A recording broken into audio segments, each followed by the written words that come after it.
But speaking of the price we're going to pay, to something that should have blown up Labor's campaign today because it exposed the danger of Labor's catastrophic global warming policies. Yet as far as I could tell, the Prime Minister today was not asked a single question about it. What blindness. Just 6 days ago, Spain boasted it had powered its entire grid for the first time with 100% renewable energy. It's the green dream. Wind, solar, hydro, that, no coal or nasty gas. But yesterday, Spain and Portugal suffered the biggest blackout in history, at least European history. Both countries completely losing electricity, and for hours. People couldn't use computers. They couldn't catch trains or planes. They couldn't charge their phones. In many cases, they couldn't even use them anyway. Stoplights were out, factories closed, total chaos. Now, there's been lots of theories for this. We still don't know the full story. Was it a cyber attack or maybe extreme weather events, even though Madrid was just 23 degrees, so you couldn't blame that. But now experts say, this disaster was most likely, we don't know for sure, was most likely caused by too much renewable power. Unreliable power that wasn't backed up by enough reliable power like coal or gas or nuclear to keep the system stable and stop it crashing. Just before the blackout, which started in Spain, problem is Spain also supplies a lot of Portugal's power, the Spanish grid was using around 70% renewable energy. And then, bang, there was some kind of fluctuation, a lot of power suddenly dropped in just 5 minutes. System couldn't handle that, the whole system tripped. And because Spain relies on so much wind and solar, there wasn't enough stable power of the kind you get from nuclear, coal and gas to restart the system fast. And remember, this is when Spain was using 70% renewables. Anthony Albanese promises to make Australia's grid use not 70, but 82% renewables just 5 years from now. But now we see the great, great danger. Now, before we get to the crazy political risk Labor is taking with their electricity, let's quickly hear from an expert on the engineering factors here.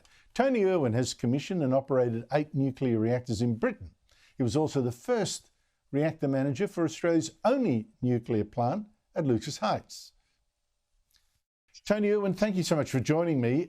We've heard various theories about why Spain and Portugal were blacked out for hours, not much firm information.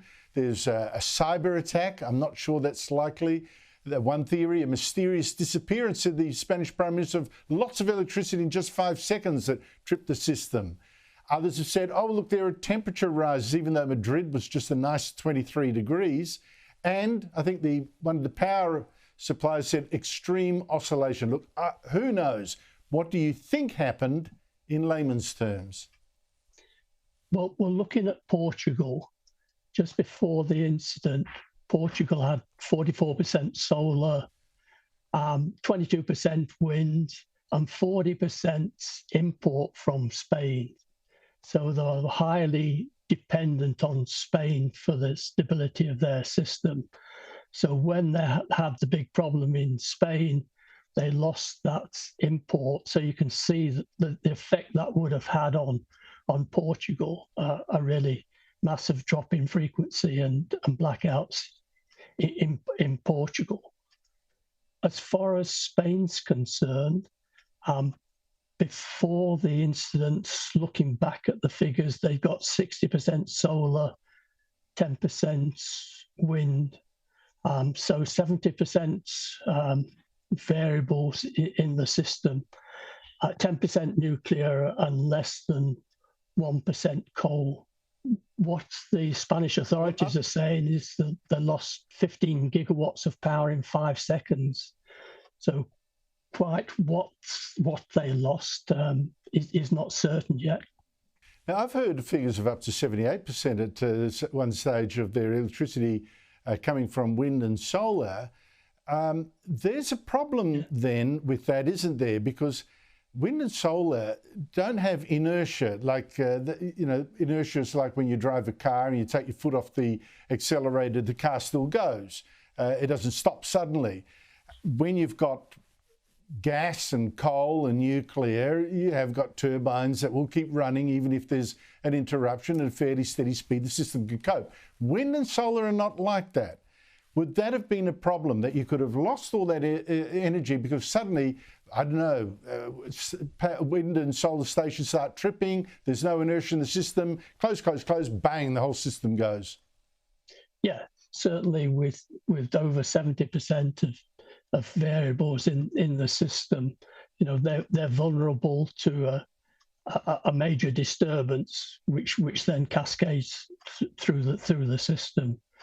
I mean, they had just 10% nuclear as part of the mix and less than 1% coal, so there was very little power there with inertia. They would have got some from the French interconnector, but that appeared to have a problem, you know, early on in the piece as well. So they didn't get the support from France. So yes, the system frequency, I mean, it fell to 49.85 very, very, very rapidly. You're looking at the frequency chart. So massive drop in frequency.